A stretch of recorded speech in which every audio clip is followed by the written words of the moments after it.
Good afternoon, everyone. My name is Neil Costa. I'm actually the CEO of HireClix, and we're really excited to have you on our webinar today. We're excited to have Daniel from Indeed, one of the Indeed economists who's been on their team for quite some time. And, we're really looking forward to having him share some insights on the impact of COVID-19 on the U.S. economy.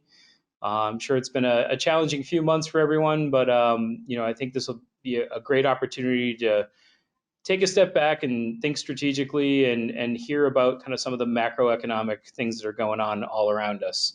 So we're going to give people just a couple more minutes to jump in and get on board, and then I'll hand it over to Daniel, and we'll get going in a couple minutes. Just a housekeeping item, if you do have any questions at all for Daniel or for myself during this webinar, you can actually just use the go to webinar question button in your little panel. You should have a little control panel on the right hand side, and if you go down about halfway, there's a little arrow that says questions. If you click on the arrow, that'll give you an interface where you could pop a question in there or pop something in the chat if that's something you need to do as well. So we'll get going in just a minute, and just wanted to let you know. All right, Daniel, looks like you got your screen up and ready to go. Yeah, I'm all set and ready to go. Awesome. Well, as I mentioned just a couple minutes ago, we're at 2:33, so I'll just do a little introduction about HireClix, and then I'll hand it over to Daniel. As many of you know, I mean, HireClix continues to try and develop educational content for customers and prospects or friends of HireClix, and we're really excited to have Daniel Culbertson from the Economist team at Indeed. If you're not aware, Indeed really spends a significant amount of money keeping an eye on and analyzing the trends in the macroeconomic world. Daniel will give you a little bit of background on that, but we're excited to have him bring some insights to our team.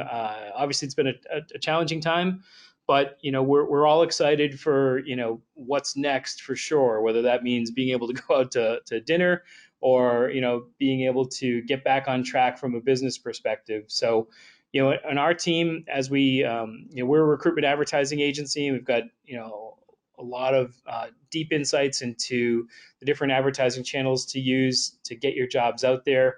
We've been partnered with Indeed for a long time. And actually, our relationship with Daniel goes back, what do you think, 7 years at this point? It's probably almost 6 years. I just hit 6 years at Indeed recently. So right.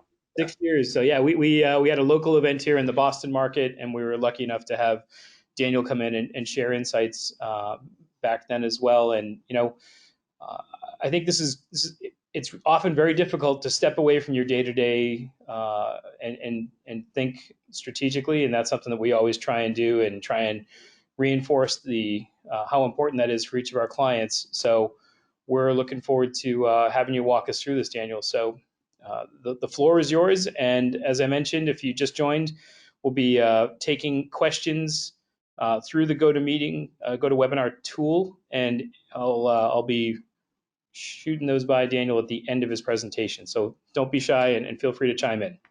All right, over to you, Daniel. Thank you, Neil. I appreciate the info, and thanks to everyone for joining and allowing me to come speak and spend some time with you all today.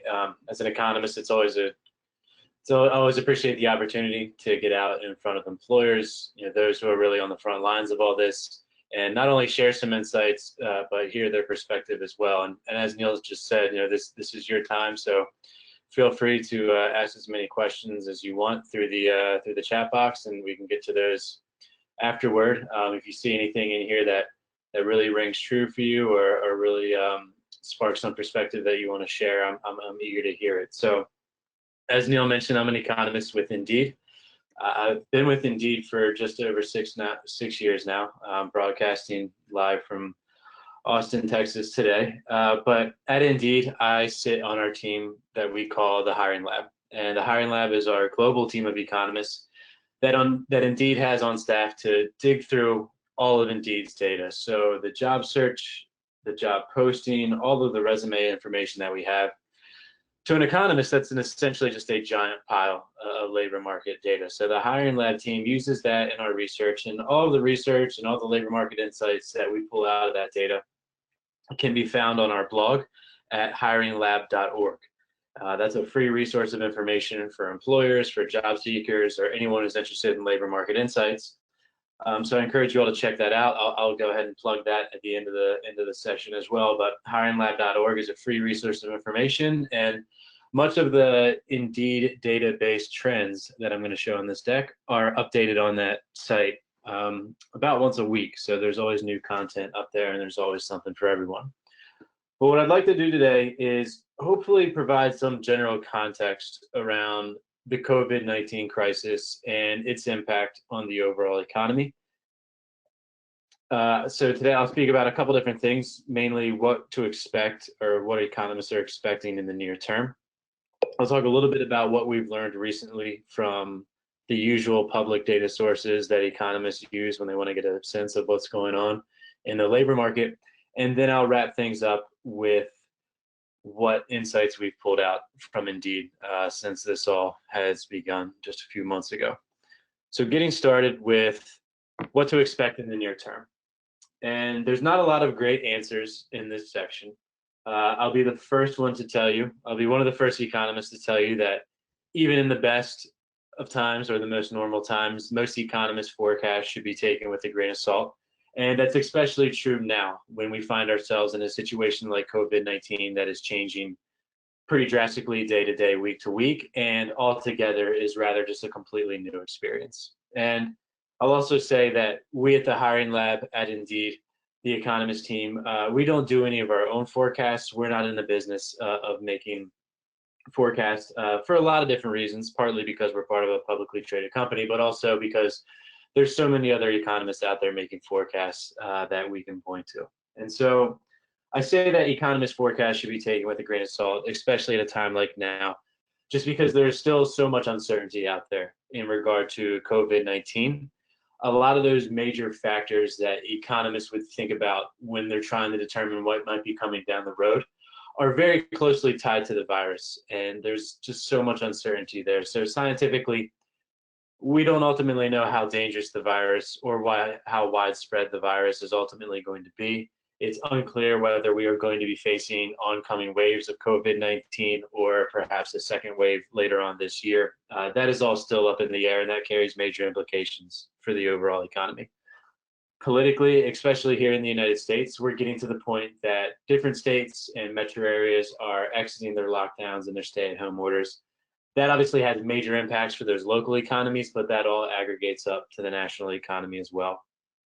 Financially, we have seen the Federal Reserve and the U.S. federal government step in to provide support to businesses, consumers, and workers.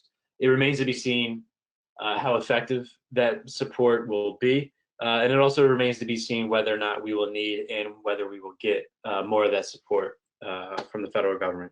And this last factor, certainly last but not least, probably the most important factor in all this, ties to behavior. How businesses, consumers, and workers respond to us getting further through this COVID-19 crisis, and when we get to the other side of that, how businesses and consumers respond is going to be a major determinant in what the economic recovery looks like. Getting people feeling safe enough to open businesses, resume their normal spending habits, and resume their normal economic lives before all this started, that's certainly going to be an imperative part of really bringing our economy back. And so how businesses and consumers respond and how sort of effective the United States at large is at making that happen remains to be seen as well. And so often when people want to know what's coming around the corner and what economists are expecting for the near future, I always like to point to surveys of economists. That way we can get a lot of different economists' opinions in just one chart. And so this survey here was conducted by 538, which is a prominent data blog. This is a survey that they ran in conjunction with the Chicago School of Business. They surveyed a group of economists and asked them a lot of different questions. One of the ones they asked is, what do you think the economic recovery from this will look like? And now, when economists think about an economic recovery, economists think about everything as a line on a chart. So when we're describing the shape or what a recovery will look like, we typically use either shapes or letters. And as you can see on this chart, most economists in this survey agree that the potential recovery that we're facing most likely will be sort of a Nike swoosh or the Nike checkmark shape, where we already have the dip that we've experienced, and the recovery is going to be rather long and slow. I like this chart though because this really shows us all of the potential scenarios that we may be facing. I like to highlight this W-shaped double dip recession. This is something that could come into play if we face a major second wave of COVID-19 down the road, or we are facing oncoming waves of COVID-19 that really put the economy in sort of a stop and start pattern and give us that double dip recession that's shaped like a W. And I also like to highlight this V-shaped recovery down here at the bottom. Myself included, and many other economists at the start of all this, we're trying to be as optimistic as possible and hoping for a V-shaped recovery where we had a sharp drop followed by a quick rebound. Obviously, that is still a possibility. We're still very early into this, but economists have been less confident in that type of recovery over the past couple of weeks, given how long things have dragged on and how slow economic progress, if you will, or the recovery has been so far. Obviously, this is something that remains to be played out, but this gives us a sense of what economists are thinking of as far as the shape of the recovery. Another important question that they asked in this survey had to do with timing. And this is a question that I get from employers very often. For a lot of understandable reasons, people want to know when things are going to get better. The question that they asked in the survey is, when is the next quarter in which you expect the unemployment rate to fall below 10%? And so right now, as it stands today, or I should say as of May, that's our most recent unemployment rate number that we have. As of May, our unemployment rate right now is 13.3%. They asked when do you think the unemployment rate will fall below 10%. 10% is a little bit of an arbitrary number here. I will note that 10% is as high as the unemployment rate got during the worst of the financial crisis of 2008, 2009. So that does give us a little bit of perspective of how dire the situation we're facing right now is. Most economists in this survey agree that the unemployment rate will cross that threshold later on this year in Q4 of 2020. I'll also note that while there are some economists that are hoping that that might happen a little sooner in Q3, there's also economists on the other side of that equation, if you will, expecting that the unemployment rate may not cross that threshold until later on into 2021. So this gives us a little bit of what economists are thinking in the sense of timing. But I will note that whenever it happens, whether it's next month, whether it's Q4 of 2020, or whether it's later on in 2021, whenever we do cross that threshold of 10% unemployment, after that, we still have a pretty long way to go before we get back to the 3.5%, 4% unemployment rate that we had before all this started in 2000, or before all this started just a few months ago. So in a sense, economists are leaning towards a slower recovery, but these are predictions. These are forecasts. This is something that we will have to wait to see how it plays out. And obviously, this is something that we want to happen much sooner than later. And hopefully it does. But we'll see how this plays out. But unfortunately, not a lot of answers here in this section. And the answers that are here are a little bit dire. But we'll see how it plays out.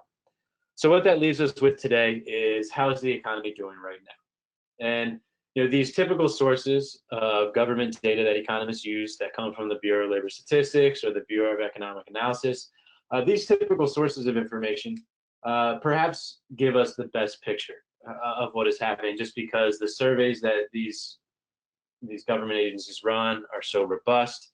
The data are typically pretty consistent, and they're really well suited to give us a general picture of how the labor market is doing. And so if you're paying attention to the news at the beginning of the month, you may have seen that the June employment situation report from the Bureau of Labor Statistics that gives us a sense of how the economy was doing as of the month of May gave us some good news. In the month of May, the economy added 2.5 million jobs, which is great news. It's a very large number. It surprised a lot of economists who are expecting further losses.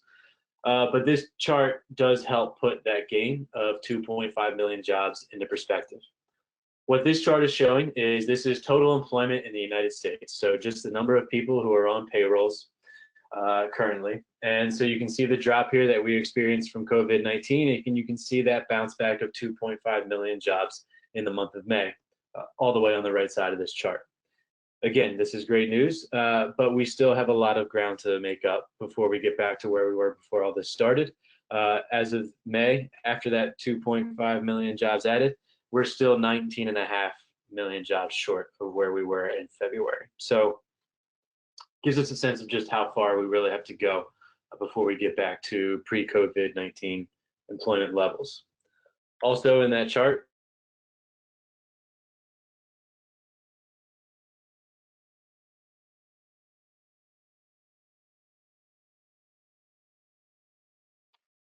Hey, Daniel, your audio cut out there.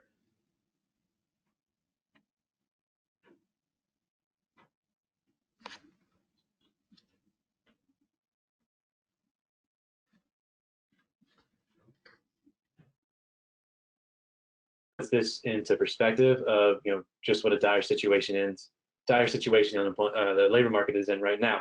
And again, we can see that unemployment rate ticking down, but we still have a ways to go before we get back to where we were. And I'll note that if you were following this really closely, you may have seen some stories in the news about the unemployment rate and the way it is measured.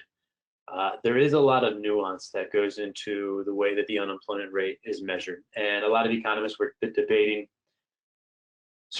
that fact once this number came out at the beginning of the month. And there are some things that, this is just such an abnormal and unique and sort of once in a century crisis that we're going through. And the unemployment rate may not be the best measure to really capture that. And there's some vagaries and some nuance into how that unemployment rate is calculated, but the story here remains the same in that the sense that the labor market is in a pretty dire spot, and we did see some progress over the past month, but we have a ways to go before we make up a lot of that ground. So there is a lot of argument about what the unemployment rate really captures right now, but don't lose track of the major story here is that we're seeing some improvement, and we hope to continue to see that improvement, and we'll just have to keep an eye on this in the coming months. So I mentioned Indeed's data set at the top of the call. All the job search, the job posting, the resume information that we have is a great source of labor market data. And we like to say that, our data that we have at Indeed is a great complement to that government data, because as I mentioned before, that government data is consistent, it's robust, it gives a great picture of the overall labor market. So Indeed's data can really serve as a complement to that. In a situation like COVID-19, where everything is just changing day to day, everything's moving so quickly, Indeed's data can really help sort of fill in the gap of where that government public data only comes out once a month, and it's often looking backwards a month, so it's a little bit lagged. And Indeed's data is a little more current than that. So Indeed's data can offer a little bit of insight of how the labor market is doing on a more recent basis. And while this is a dire time for everybody, it's an interesting time for economists because it gives us an opportunity to really see what our data can show. And because of how unique this situation is, we've really been allowed to talk about our data in ways that we never really used to talk about our data publicly, because we are part of a publicly traded company. So one of the things that we've been watching since this crisis unfolded is the total count of job postings on our site. And so Indeed is a job posting aggregator. We scrape the entire internet looking for anything that looks like a job posting, and that ends up on our site. So this isn't just a measure of employers spending money with Indeed. This is a picture of the whole online job posting, economy as a whole. And so the way we're showing this data is we're comparing the trend in total job postings on our site over the past couple of years. And on this chart, everything is indexed to February 1st of that year. And we're just doing that so everything starts at the same place, and we can get a sense of how these total posting trends differ and how they progress as the year moves on. So in a typical year, like 2018, 2019, when employers are ramping up their annual hiring plans, they're ramping things up for the busy summer season. We typically see job posting counts on our site increase throughout the spring, as you can see with these orange and blue lines. Obviously, the big difference here in 2020 is that in mid-March, when COVID-19 became a problem in the United States, we saw job postings on our site fall pretty drastically. And this is to be expected. Looking back at the public data from previous recessions, looking back at hiring data, you can see that one of the things that employers do at the first sign of economic turmoil is pull back on their hiring. And they do that so they can protect the employees that they already have on staff. So an immediate drop in postings like this is to be expected. But what we saw was that job postings on our site fell pretty drastically, and it continued to fall until about May when it bottomed out. What we've seen since then is that the total count in job postings on our site has slowly begun to climb back. This is a rather sort of a rather slow recovery. And as you can see, comparing where we were as of June 12th to the same point of this trend in 2019, we're about 31% down from where we were last year as regard to total job postings on our site. So it's good to see that this decline ended in May, and we've started to see slow but steady progress, but this is something that we hope to see more of in the future. Obviously, this would be good news for the overall economy. If we wanted to get a little more specific here and get closer to employers' intent to hire, we can look at the same data, but only focus on job postings that have been in our site less than 7 days. So this next chart is the same trend lines, but focusing on job postings that have been in our site less than 7 days. So these are job postings that employers have recently put online. And the first thing you might notice looking at this chart is these lines are a little more wavy. This data is a little more volatile, but largely the song remains the same. In mid-March, when COVID-19 became a problem, employers immediately started to pull back on their hiring.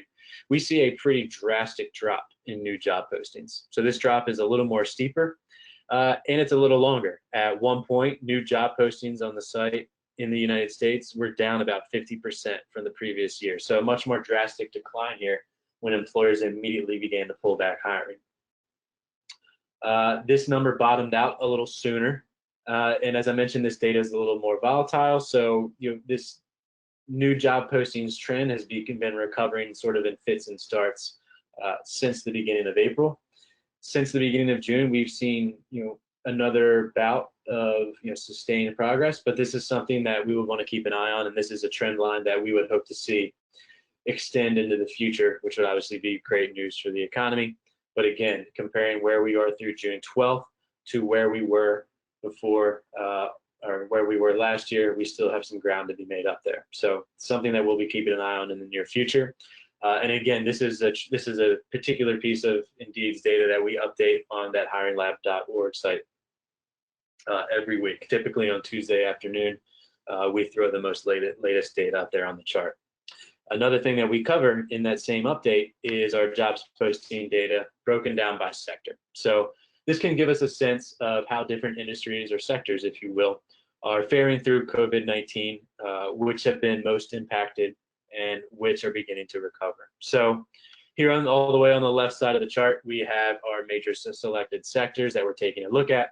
And here on this second column, right in the middle of the chart, we have something very similar to what we were just doing on those previous charts, comparing where these sectors are as of June 12th and comparing that to June 12th of last year. So for example, as you might expect, hospitality and tourism is taking the biggest hit in all this compared to where they were last year. Looking at those two trend lines, hospitality and tourism is off by about 60%, which is still just an incredible hole that they're in. But other industries that require a lot of face-to-face contact, require a lot of people leaving their house, like arts and entertainment or childcare, are facing similar declines. Here in the middle of the chart, we have some industries that are more or less performing on with the economy average, but right now, unfortunately, the economy or the labor market average isn't really all that great. So we have preparation and food services down nearly 40%, something like dental down nearly 25%. And here at the top of the chart, we have some of those industries or sectors that are holding up rather well, or I should say relatively well, but are still off from the trend of the previous year. So things like construction off 15%, retail off 10%. So even those sectors that are performing rather well or relatively well are still facing a pretty big hole. And I should note that when we look at our data, but as at broad, excuse me, when we look at our data by broad sectors, what we see is broad-based declines and broad-based holes, if you will, across the labor market. Pretty much every major sector is in a pretty big hole compared to where it was last year. And in other research that we have on our site, that extends through when you look at this data on a much more fine-grained level, and when you look at very specific job titles like nurses, software developers, when you really get down to that fine-grained job title level, what we found was that most job titles are down as well. So this is just everything across the labor market for the most part is impacted by COVID-19. In fact, comparing the growth trends during COVID-19, comparing this year to last year, only 2.7%, I believe it was, of job titles on our site are outperforming last year. So again, just pretty much everything is down.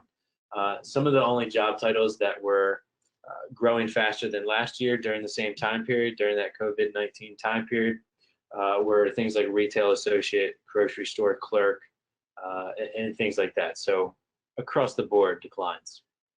But on this last column here in this table, what we're doing is comparing where these sectors are through June 12th to where they were as of May 1st. And we chose May 1st because, as we saw in that first chart that I showed from Indeed's data, that's when the labor market, or that's when job postings on our site really started to bottom out. So this gives us a sense of which sectors have started to come back since May 1st. And an encouraging sign, in this last column, we see a pretty good amount of sectors that have experienced increases in their job postings since May 1st. So some of these sectors are starting to bounce back.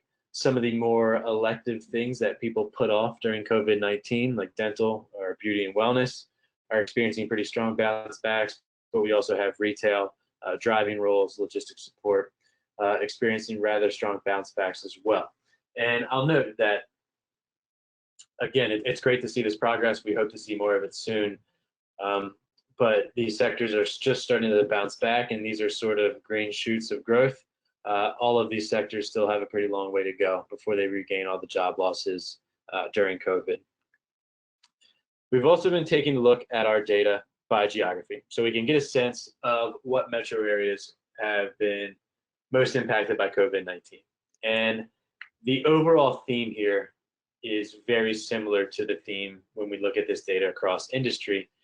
And by that, I mean pretty much every metro area across the United States is experiencing declines. There are no areas of the country that were really insulated from this. When we look at our data, what we see is that larger metro areas are experiencing larger declines. Smaller, perhaps more rural metro areas are holding up a little bit better, but they're still experiencing pretty large declines compared to where they were last year. So on this list, it's really hard to draw a thread through all this and find a common theme when we're looking at this list of top 10 metro areas facing the largest declines.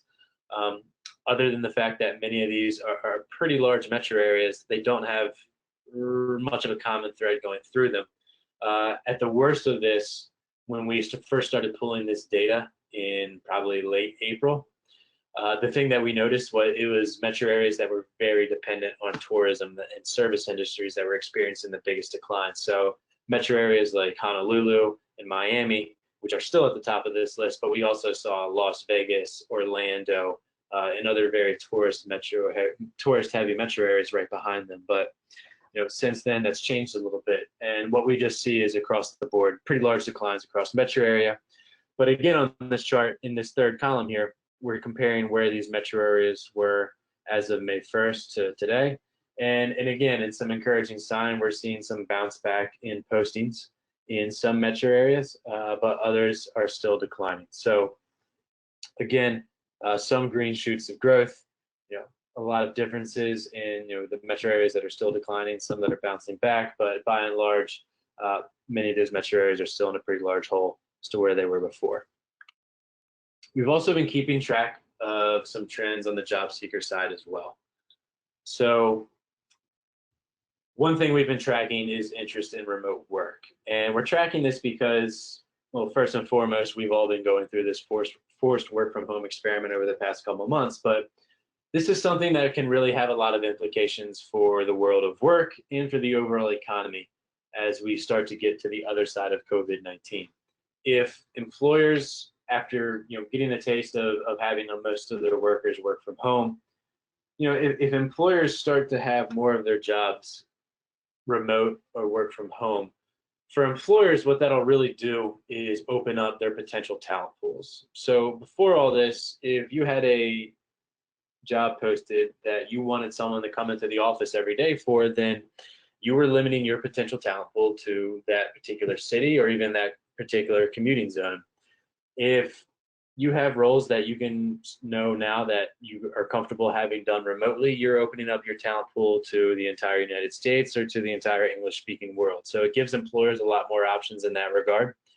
And then also for job seekers and on the worker side, it'll give people who live in areas of the country or areas of the world that have less opportunity, it'll give them more opportunity to work jobs that may be a bit more higher skilled or might have more opportunity for growth, which carries major implications for the overall economy, especially in the United States, where we've seen a lot of geographic inequality open up over the past couple of years. So that's sort of the economist take on why these trends are so important and why we will be watching these trends moving forward as we get to the other side of COVID-19. But focusing on this chart here, we've been tracking job seeker interest in remote work. This chart is showing searches for remote work keywords, things like telecommute, work from home, remote, as a share of all searches on our site. And so before all this started in January of 2020, searches related to work from home only accounted for about 1.5% of all job search traffic on our site. We obviously saw this spike pretty quickly once everyone started working from home and job seekers realized that the only opportunities that were out there were working remote work from home positions. And so this peaked at around 3.5%, 4%. It has come down a bit since then, but this chart is through June 1st. And you will note at the very end of this chart, it is still elevated pretty highly compared to where it was before. And, searches related to remote accounting for 2.5% of all job search traffic on Indeed. It might not seem like a lot, but when you think about the hundreds of thousands, if not millions of things that job seekers could come to our site and search for when they want to find a job, 2.5% of that is a pretty substantial number. So again, this is something that we will be keeping an eye on as we move forward. I know I just threw a lot of information at you in a very short period of time, but hopefully this was useful in providing some of the context of how economists are thinking about COVID-19, what we've been seeing in our data. And I hope if there's one or two takeaways from this deck, I hope the first one would be that, we're starting to see some improvement. Things are starting to open back up. But, sort of the toll of COVID-19 was something that we've never seen in the economy before. And it was quite devastating, to be frank. We had 10, 11 years of consistent labor market gains after the Great Recession wiped out in just 2 months. And so we're starting to see improvement, and we really hope we continue to see that in the economy, but we do have a pretty long way to go before we get back to all that. And the second takeaway would be, and this isn't something that I really cover in this deck yet, but I just hope that employers realize that when we start to get to the other side of this, the labor market is going to look very different than it did before. So heading into COVID-19, we were riding on a labor market that was steadily improving for 10, 11 years. We had an incredibly low unemployment rate. There was a pretty stiff competition for talent because there just weren't that many people out there who were looking for work. That labor market is out the window. When we start to come to the other side of this, the labor market is going to look much different. There are going to be a lot of people out there looking for work. Job seekers are going to be aware of how stiff their competition is. Employers are just going to have a completely different dynamic that they're facing when they're thinking about attracting talent.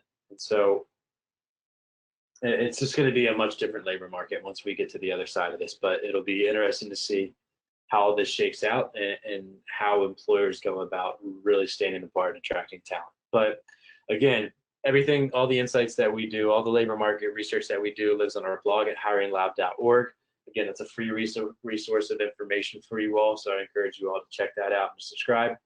And also, if you're on Twitter, I myself, I'm not very active on Twitter, but much of our team and the economists that we have on staff do a great job of providing updates not only about our own research, but also what's going on in general in the labor market and the economy.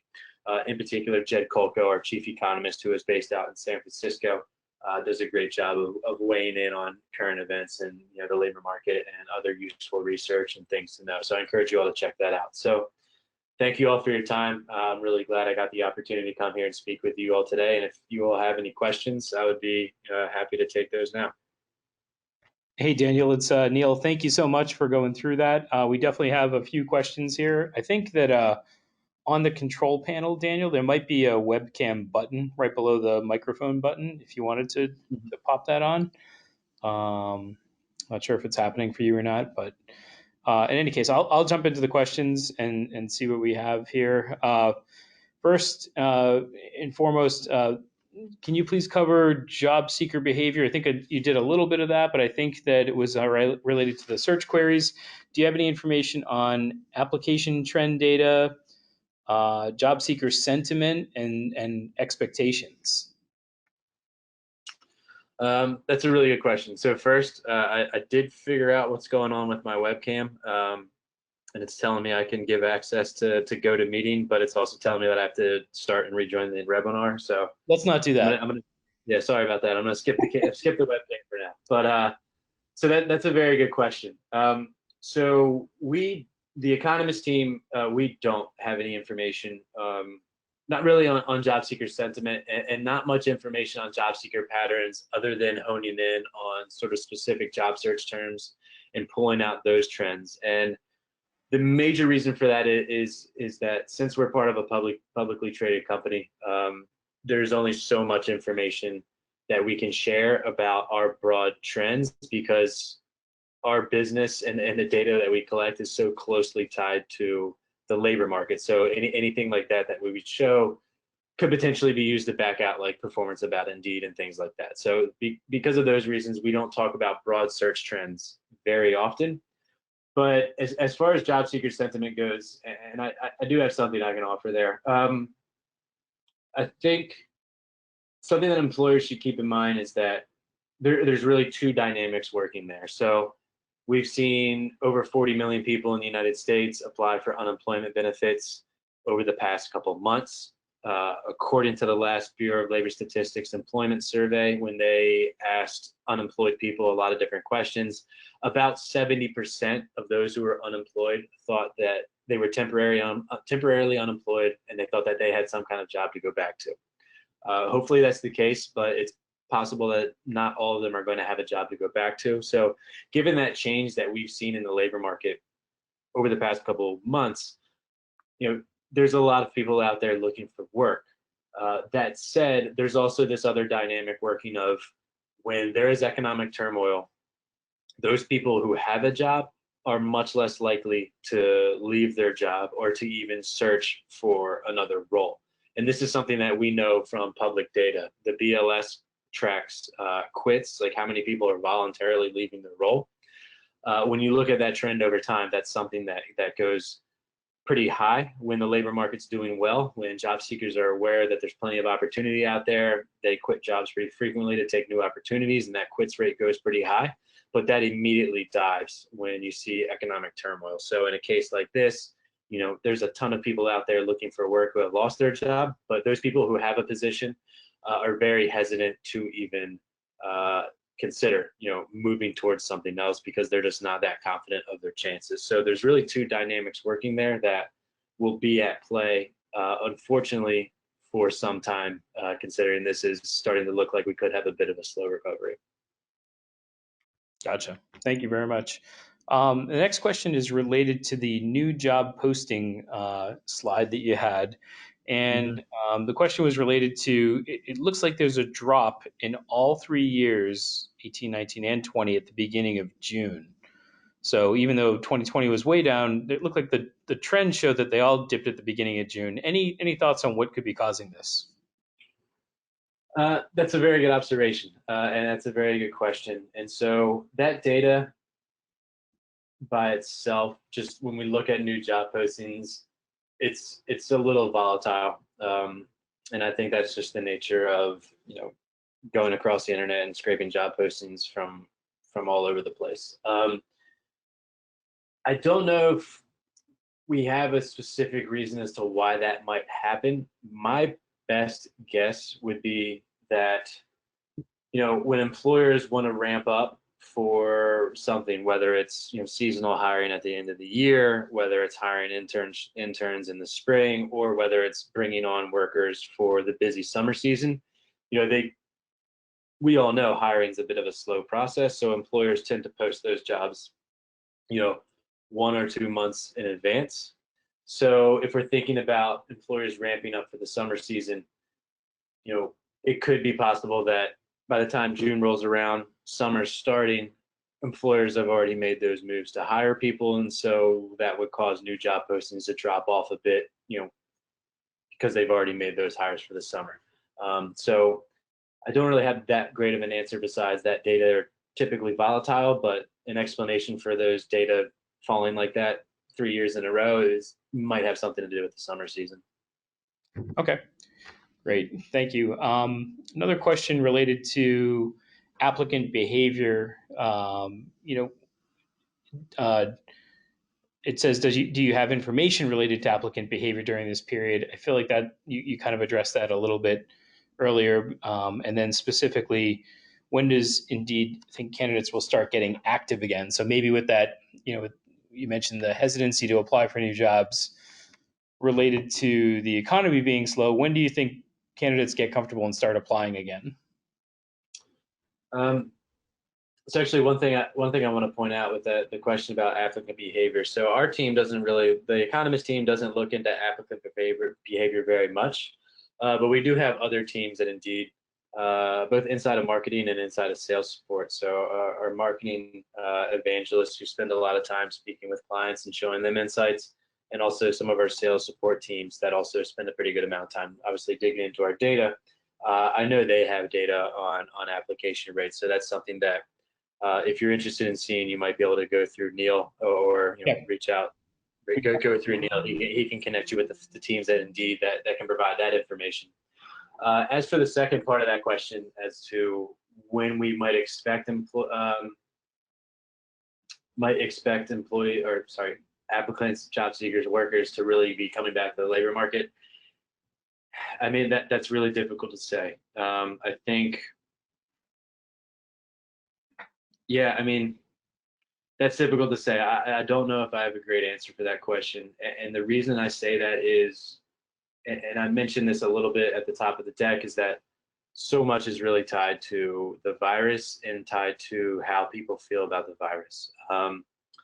There is a, a think tank, if you will, called the Opportunity Insights Project that is run by a Harvard economist named Raj Chetty, who you'll just have to take my word for it that he's a big deal in economist circles. But Raj Chetty, he's a Harvard economist, and what he's famous for is tracking the economy and doing research using sort of unique data sources. And this Opportunity Insights project that he has, which is a nonpartisan think tank, was initially started to really track economic equality and things like that. But since COVID-19 started, he has been tracking the impacts of COVID-19 using a lot of unique data sources, things like the amount of time that people are spending at work, the amount of consumer spending at small businesses, the amount of small businesses that are open, and things like that.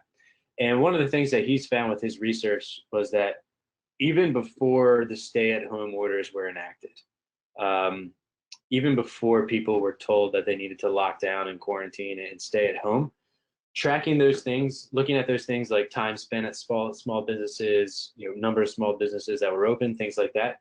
That all started to decline 10 days or whatever it was. Those things all started to decline, more than a week before stay-at-home orders were enacted. So businesses, consumers, workers were all aware of the risks that came with COVID-19, and they were all concerned about that.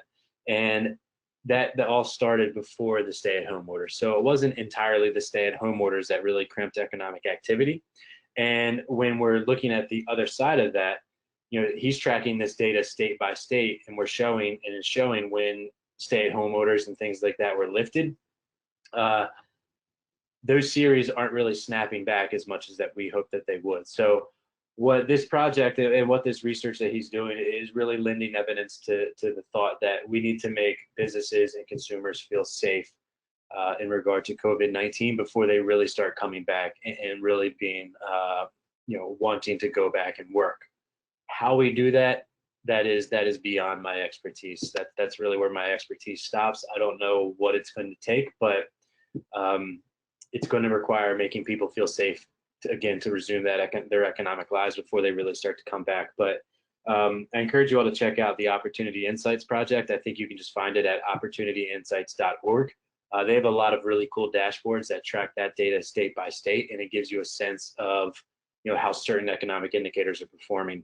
And that's really current information as well. Like, it's updated almost every other day, I think. So that's a cool external resource that I've been keeping an eye on during all this that I encourage you all to check out as well.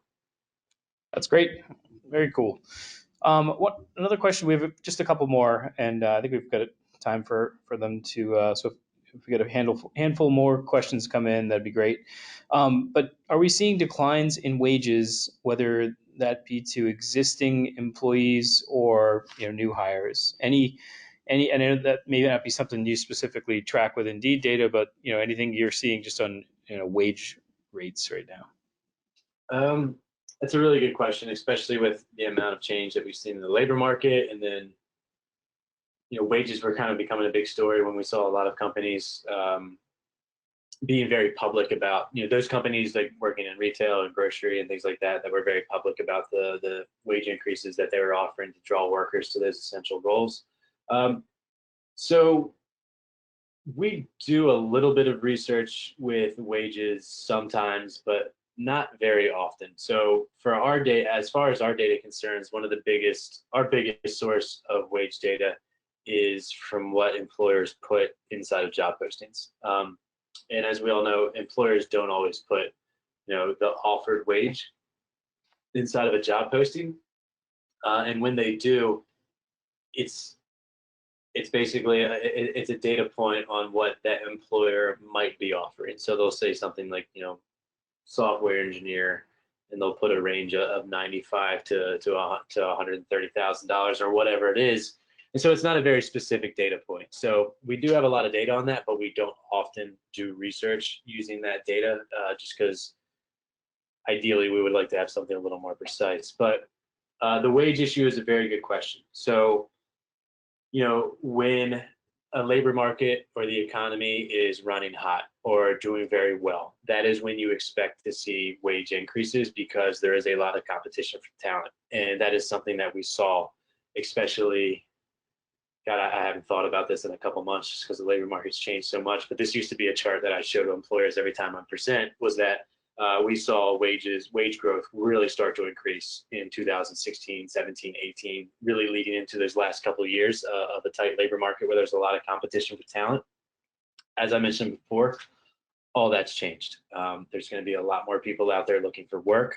Job seekers are going to be less picky about the wages that they're earning just because they need to find an opportunity. And in a sense, this is going to give employers a little bit of leeway to be perhaps a bit less competitive about what they're willing to pay. So that is sort of the economic assumption of what's going to happen with wage growth over the next year or two as we try to get through all this, just because there's going to be so much slack. And by slack, I mean just extra workers out there in the labor force. I think pay is going to be less of a question for employers over the next year or two. Okay, great. Another question here. Are you seeing a change in the ratio of permanent to temporary roles? Um, that's a good question. That's not something that we've looked into. We can, in a very broad sense, we can see that in our job postings, sort of on the back end when Indeed sees a job posting and puts it on our site. One of the things we categorize is whether this is temporary, full-time, part-time. So we do have a sort of a broad way to look at that, but I maybe our team has, but I know that I haven't looked at that in our data. Um, but that is a very good question because especially as certain businesses that are very dependent on think service industry, certain businesses that are very dependent on people kind of feeling safe to come back out again, and that are maybe operating at a reduced capacity. I think a pretty common theme is going to be employers keeping people on staff, but cutting their hours and really kind of making a lot of positions that used to be full time turned into part time. So um, I don't have any data on that, but my economist sense would be that that's going to be a pretty common trend as people really start to tiptoe back into this labor market recovery. All right. I'm going to make note of that question for our research team. Yeah, that'd be great. But appreciate the feedback there.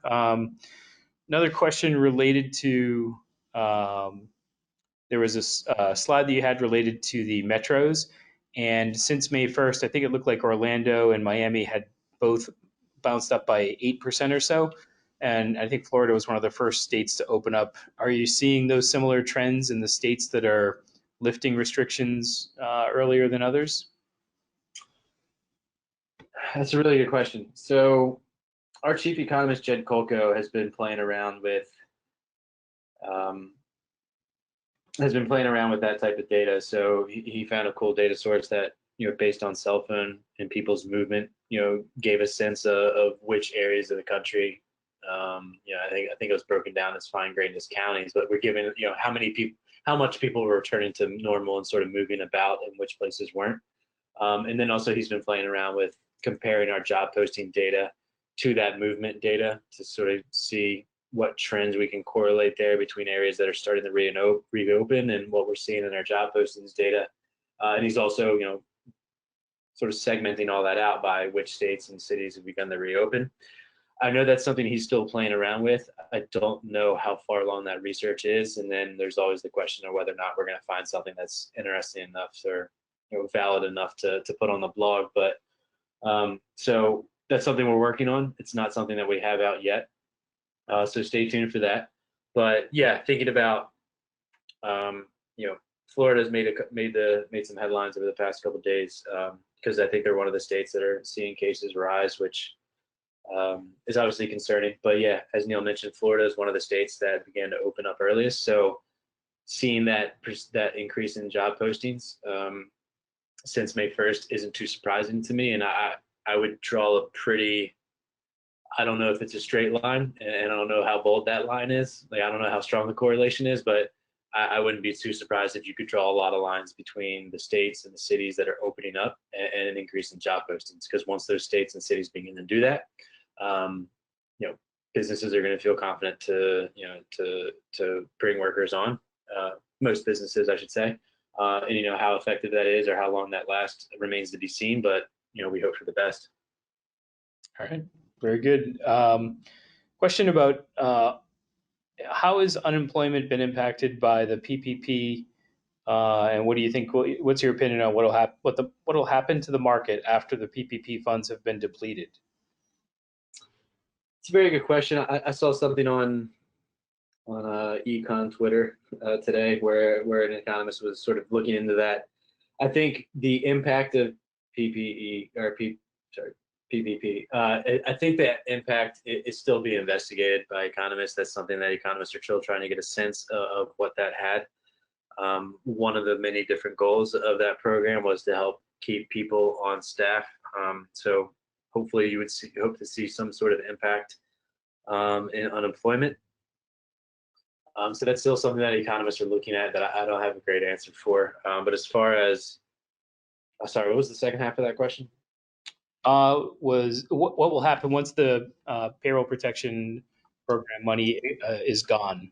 Any, I guess, Yeah, is it propping up unemployment, until it expires? And I don't know. I think that's the nature of the question.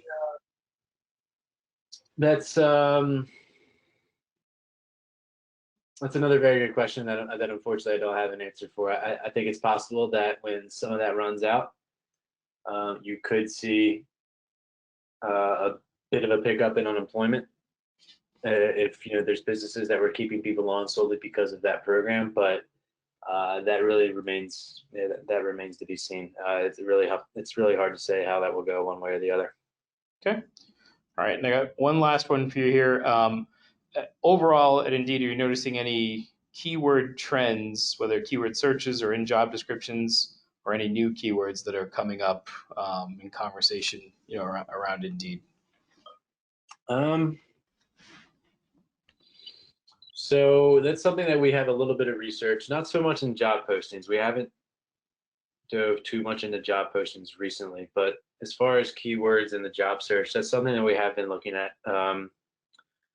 And so one of the ways we've been tracking that is we've been looking at some of the fastest growing job search terms, like what's popping up more, and also some of the fastest declining job searches. So what things are people searching for at a much slower rate than before?